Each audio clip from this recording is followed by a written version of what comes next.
दोस्तों जय राम जी की। आप सुन रहे हैं श्री रामचरितमानस का छठा कांड लंका कांड।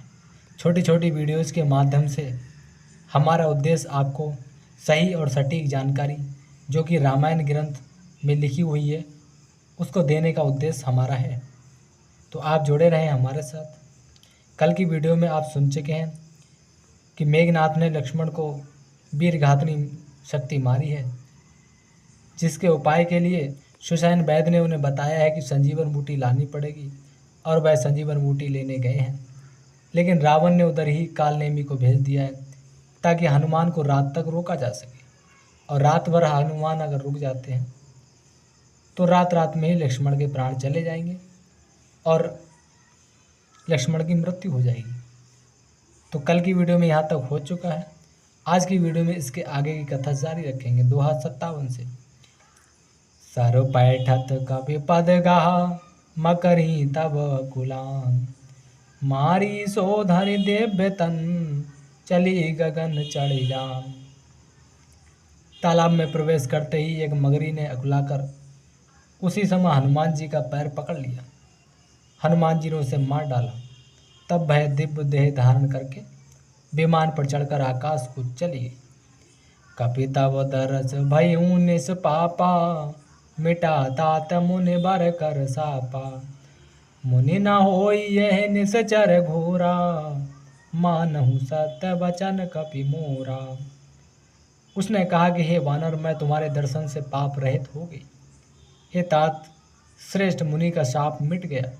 हे कपि, ये मुनि नहीं है, ये घोर निशाचर है। मेरा वचन सत्य मानो। और उस मगरमच्छ बनी स्त्री ने हनुमान जी को इस कालनेमी का भेद बता दिया कि ये साधु नहीं, ये कालनेमी है, तुम्हारी मृत्यु करने आया है। तब हनुमान जी कहते हैं, आज कही गई अपछरा जब वहीं, निश्चर निकट गायऊ कपिता वहीं। कहे कपि मुनि गुर दाछे न लेहू, पाछे हम ही मंत्र तुम देहू। ऐसा कहकर ज्यों ही वह अप्सरा गई त्यों ही हनुमान जी निशाचर के पास गए। हनुमान जी ने कहा कि हे मुनि, पहले गुरुदक्षिणा ले लीजिए, पीछे आप मुझे मंत्र दीजिएगा। सिर लंगूर लपेट पछारा, निज तनु प्रगट समरती बारा। राम राम कही छाड़े स प्राणा, सुन मन हरस चले ओ हनुमाना। हनुमान जी ने उसके सिर को पूंछ में लपेट कर उसे पछाड़ दिया। मरते समय उसने अपना राक्षसी शरीर प्रकट किया। उसने राम राम कहकर प्राण छोड़े। यह उसके मुंह से राम नाम का उच्चारण सुनकर हनुमान जी मन में खुशी होकर चले। देखा शैल न औषध चीन्हा, सहसा कपि उपार गिर लीन्हा। गहे गिर निस नभ धावत भयऊ, अवधपुरी ऊपर कपि गयऊ। उन्होंने पर्वत को देखा पर औषध ना पहचान सके। तब हनुमान जी ने एकदम से पर्वत को ही उखाड़ लिया। पर्वत लेकर हनुमान जी रात ही में आकाश मार्ग से दौड़ चले और अयोध्यापुरी के ऊपर से गुजरने लगे। तब आगे क्या करते हैं भरत। देखा भरत विशाल अति, निश्चर मन अनुमान। बिनु फरसायक मारेऊ, चाप श्रवण लगितान। भरत जी ने आकाश में अत्यंत विशाल स्वरूप देखा। तब मन में अनुमान किया कि यह कोई राक्षस है। उन्होंने कान तक धनुष को खींचकर बिना फल का एक बाण मारा। पर्यो मूर्छ महिलागत सायक, सुमिरत राम राम रघुनायक। सुन प्रिय बचन भरत तब धाये, कपि समीप अति आतुर आए। बाण लगते ही हनुमान जी राम राम रघुपति का उच्चारण करते हुए मूर्छित होकर पृथ्वी पर गिर पड़े।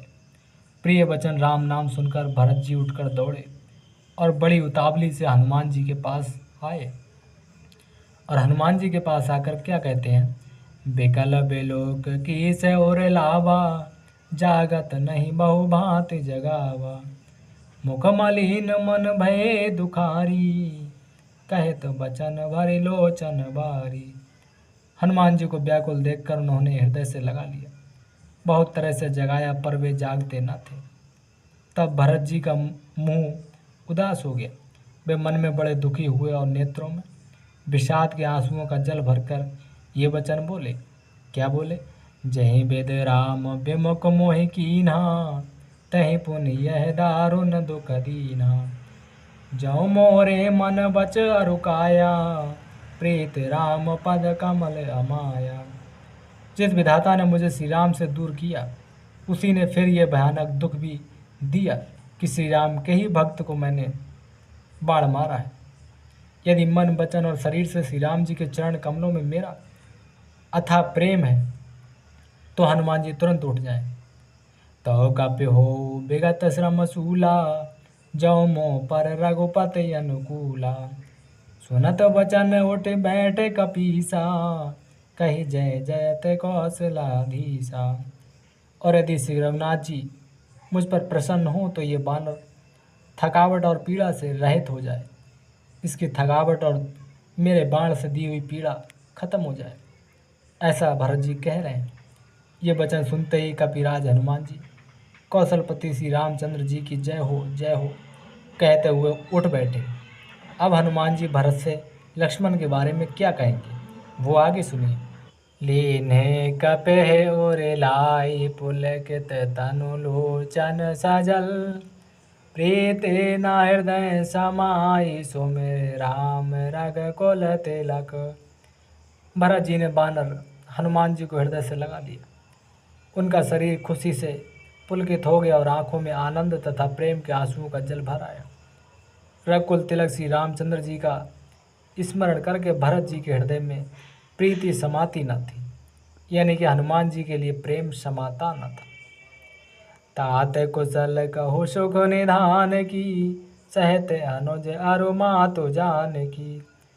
कपि सब चरित समास बखाने, भय दुखी मन महु पछताने। भरत जी हनुमान जी से कहते हैं कि हे तात, छोटे भाई लक्ष्मण तथा माता जानकी सहित सुख निधान श्री राम जी की कुशल कहो, वो कैसे हैं? तब बानर हनुमान जी ने बहुत संक्षेप में, बहुत छोटे रूप में सब बातें बता दी कि कैसे लक्ष्मण के वीर घातनी शक्ति मेघनाथ ने मारी है। सुनकर भरत जी दुखी हुए और मन में पछताने लगे कि मैंने क्यों हनुमान जी के बाण मारा। अगर ये नहीं पहुँचे तो मेरे भाई लक्ष्मण के प्राण संकट में आ जाएंगे। और आगे कहते हैं भरत, अये दैव मैं कत जग जायऊँ, प्रभु के एकहु काज न आयऊँ। जाने को अवसर मन धर धीरा, पुन कपिसन बोले बलबीरा। भरत जी कहते हैं कि हा दैव, हे देवताओं, मैं जगत में क्यों जन्मा, प्रभु के एक भी काम ना आया। फिर कुअवसर यानी कि विपरीत समय जानकर मन में धीरज धरकर बलबीर भरत जी हनुमान जी से बोले। क्या बोले? तात गयरु हो यही तो ही जाता, काजु नसा यह होत प्रभाता। चढ़ो मम सहायक शैल समेता, पठबौ तो है जय कृपा निकेता। हे तात, तुमको जाने में देर होगी और सवेरा होते ही काम बिगड़ जाएगा, अतः तुम पर्वत सहित मेरे बाण पर बैठ जाओ। मैं तुमको वहाँ भेज दूंगा जहाँ कृपा के धाम श्री राम जी और लक्ष्मण जी हैं। तब हनुमान जी भरत को क्या जवाब देते हैं? सोने का पे मन उपजा अभिमाना, मोरे भार चले के मुबाना। राम प्रभाव विचारे बहोरी, बंद चरण कहे कपि कर जोरी। भरत जी की ये बात सुनकर एक बार तो हनुमान जी के मन में अभिमान उत्पन्न हुआ कि मेरे बोझ से बाण कैसे चले, किंतु फिर श्री रामचंद्र जी के प्रभाव का विचार करके वे भरत जी के चरणों की वंदना करके हाथ जोड़कर बोले। और क्या बोलते हैं? तब प्रताप और राखे प्रभु, जय हूँ नाथ तुरंत। अस कही आयस पाई पद, बंद चलो हनुमंत। हे नाथ, हे प्रभु, मैं आपका प्रताप हृदय में रखकर तुरंत चला जाऊं। ऐसा कहकर आज्ञा पाकर और भरत जी के चरणों की वंदना करके हनुमान जी चल दिए। भरत बाहु बलशील गुण, प्रभु पद प्रीति अपार। मन महु जात सराहत पुन पुन पवन कुमार। अर्थात भरत जी के बाहुबल यानी कि शील, सुंदर स्वभाव, गुण और प्रभु के चरणों में अपार प्रेम की मन ही मन बारंबार सराहना करते हुए मारुति सी हनुमान जी चले जा रहे हैं। वहाँ राम लक्ष्मण ही निहारी, बोले बचन मनोजे अनुसारी। अर्ध रात गई कपि नहीं आयो, राम उठाए अनुज और लायो। इधर राम जी बहुत दुखी हैं और कह रहे हैं कि वहाँ लक्ष्मण जी को देखकर साधारण मनुष्यों की तरह वचन बोले कि आधी रात बीत चुकी, हनुमान अभी तक नहीं आए। यह कहकर श्री राम जी ने छोटे भाई लक्ष्मण जी को उठाकर गले से हृदय से लगा लिया।